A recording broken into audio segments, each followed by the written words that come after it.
טוב חברים, לא מזמן יצא לי לעשות ראיון מיוחד עם יוני בן מנחם, המזרחן, העיתונאי והחוקר, שבאמת, לדעתי, הולך להפתיע אתכם. אני רוצה להראות לכם קטע מסוים מהראיון הזה, תגידו לי בתגובות מה חשבתם. מה היית אומר עכשיו מדינת ישראל צריכה לעשות מבחינת חינוך הדור הבא, בשביל להיערך לאתגרים שאתה מתאר? תראה, דבר ראשון זה העניין של השפה הערבית.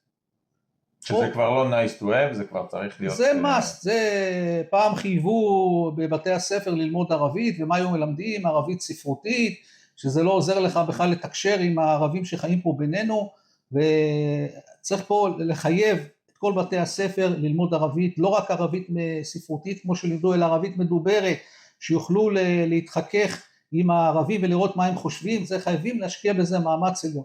דבר שני, המערכת הסברה שלנו, אתה קצת מתעסק בעניין הזה, אני אגיד את זה בצורה בוטה, תפוקה לגמרי, למעשה היא לא קיימת.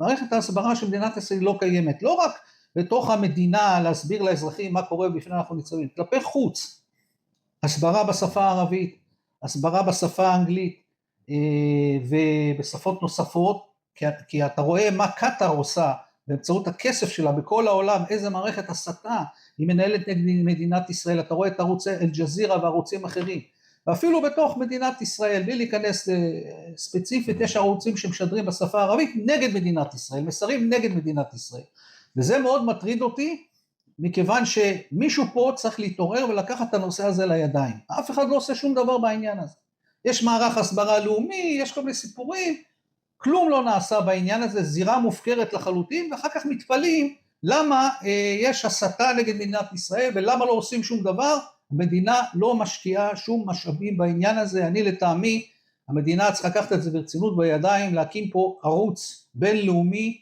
ערוץ טלוויזיה, ערוץ אינטרנט, לא יודע מה, ערוץ שישדר גם בשפה הערבית, גם בשפה האנגלית, וגם בשפה הפרסית, ויביא את ההוויה הישראלית למזרח התיכון, מהי באמת, ולא המסרי ההסתה והתעמולה שמשדרים כל מיני ערוצים בשפה הערבית. ונזכיר שאתה אומר את זה לא רק כמזרחן, אלא גם כמי שניהל את רשות השידור, נכון. יודע את הדברים מבפנים. נכון, כשהייתי מנכ"ל רשות השידור, אני ניסיתי לקדם את הנושאים האלה, ונתקלתי בדרגים הכי גבוהים, בהתנגדות עזה, נימקו את זה במחסור בתקציב וכל מיני סיפורים מהסוג הזה, אבל זה לא, מה זאת אומרת מחסור בתקציב?